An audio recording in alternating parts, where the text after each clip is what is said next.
Since at least 2012, Psychology Today has been writing articles about how to prepare for Thanksgiving. And since we just finished Canadian Thanksgiving, I thought it'd be a good time to compare the advice of Harvest Thanksgiving epistle in Philippians and the message from Psychology Today. It'd be a great contrast. There are similarities and differences. And here's one of the titles of the Psychology Today articles. Tips for Thanksgiving with Difficult Families. I reviewed and considered 3 years of these Thanksgiving articles from Psychology Today, 2016, 2019, and 2023. And in doing that, I found 2 types of advice. And so I'll just summarize some of the repeated and different things across those in those 2 categories. And the first type of advice is what you could say self-control. So one of the bits of advice was to stay out of the drama. Don't let yourself be offended, angered, triggered, drawn in. Just stay out of the drama. Second, it said, focus on what is held in common. Think of the people you're talking with, family, extended family, and focus on the things that are held in common. Third, have a plan for how you'll behave through the evening, through the day, over the weekend, however long you're going to be there. Consider what you want to do, how you want to look, behave, and respond. Have a plan.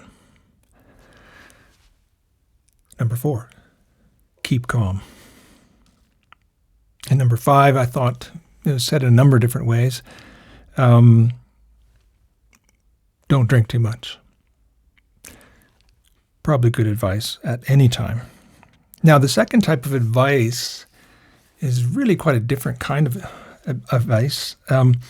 It's about making both physical and social boundaries, setting up boundaries with your family. Specifically, I saw repeated messages of disengaging and withdrawing from family members. So, for example, it's one of the ones that I put in this category is lower expectations. Expect less from your family. Withdraw in your hopes and aspirations. 2, physically separate yourself.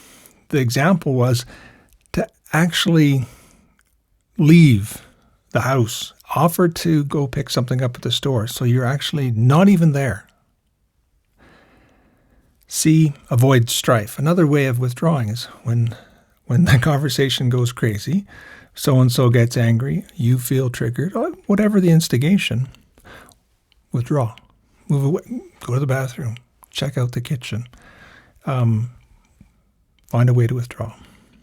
And 4th,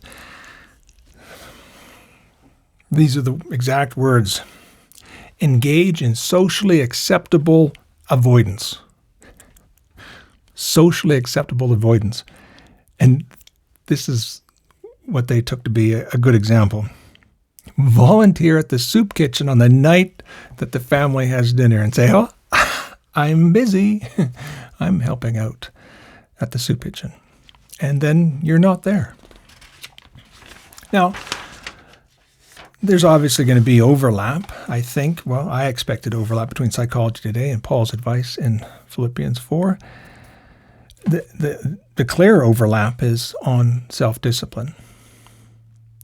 But there's something very different that I need to start with.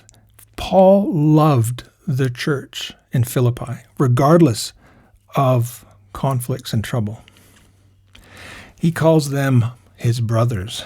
They are longed for. It's the only place in Scripture where that word is found, longed for. It's a deep affection. It is something greatly desired. This is the church in Philippi. Paul calls them his joy, his crown.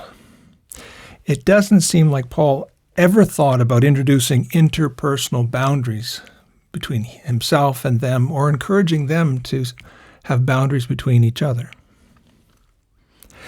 His advice, quote, stand firm in the Lord, end quote. Be of one mind in the Lord. Very different. His advice is personal. He actually names Euodia and Syntyche, but he addresses the whole family. He addresses the whole church in his advice.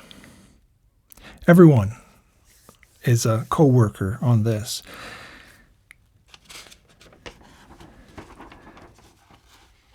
I will also separate Paul's advice into two groups. In the first, of course, self-discipline, very similar, overlapping, and then the second.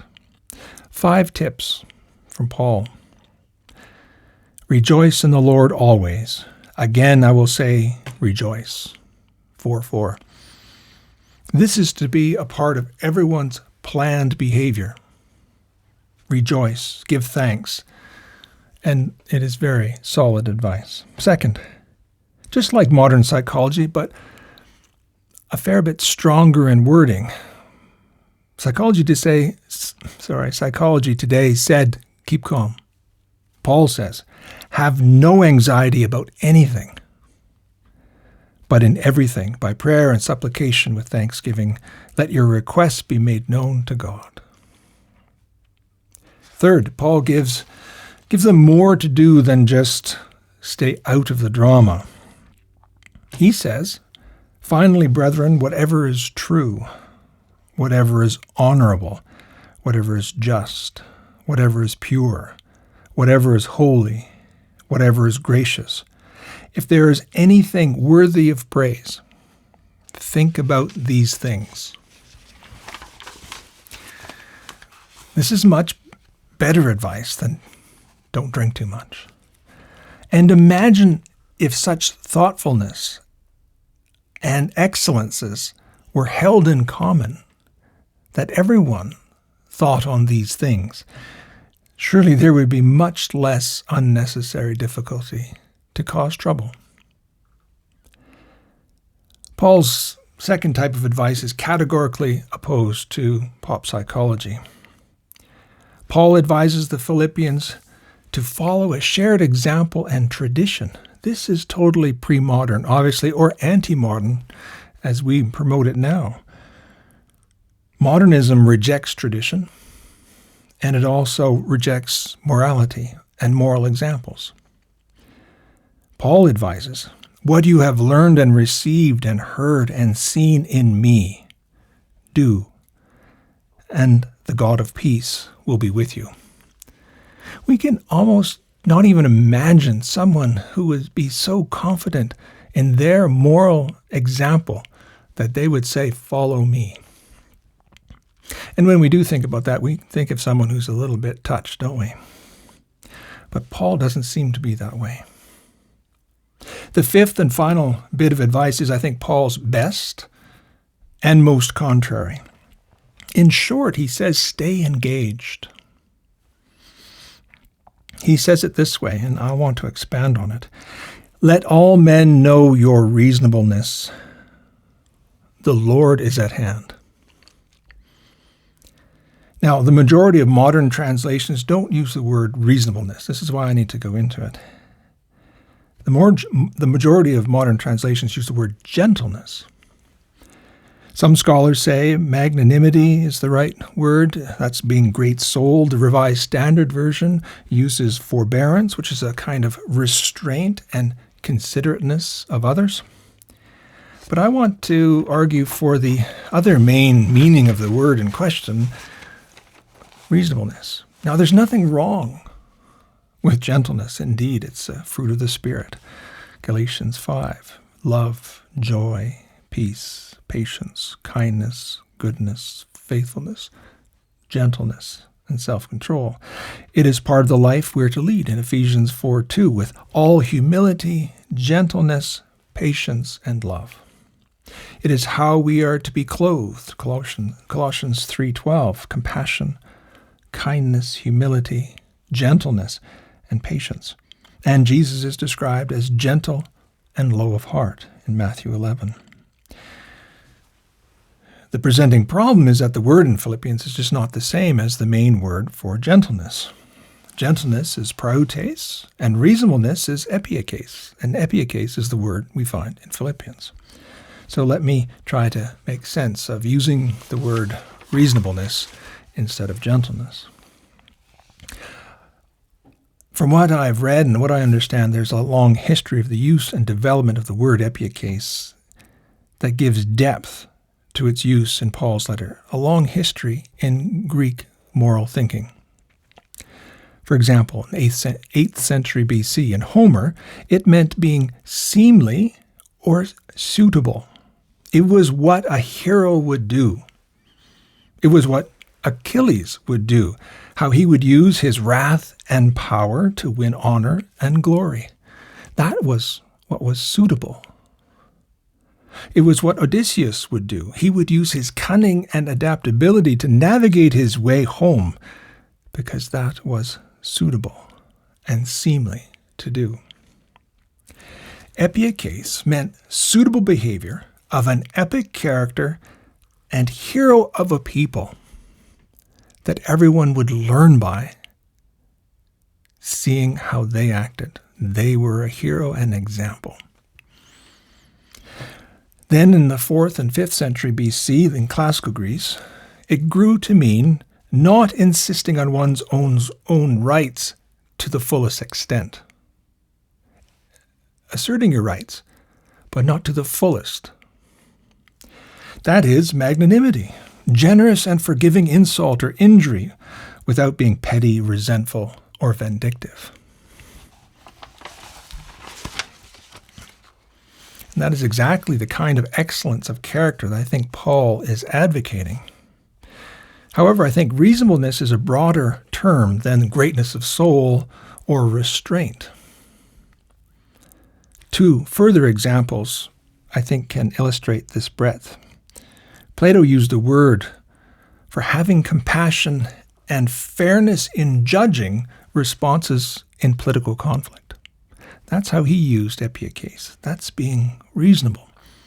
Aristotle, later in the 4th century BC, describes it as having attention to details, the specific circumstances in each case.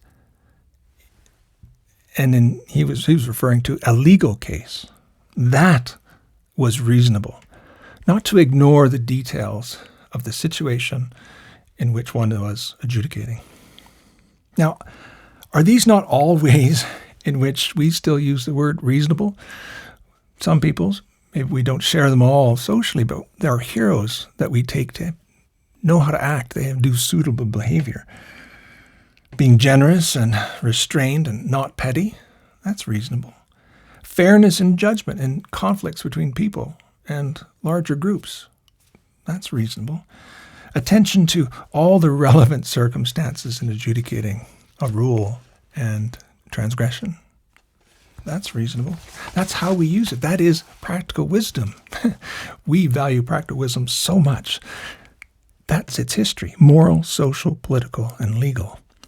And I think this is what's behind what Paul is saying. This works for Paul because he expands the use of reasonable in this practical wisdom sense, and he adds divine wisdom, an application of divine wisdom.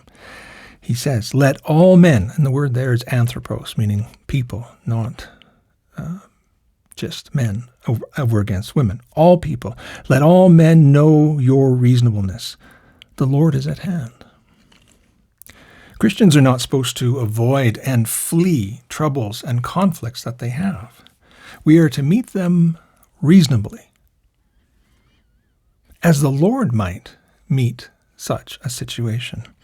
We are to reason together to resolve our conflicts, not insisting on our rights to the fullest, but by being reasonable. Not by being petty, resentful, or vindictive, but by showing a greatness of soul and restraint that comes from the nearness of the Lord of peace.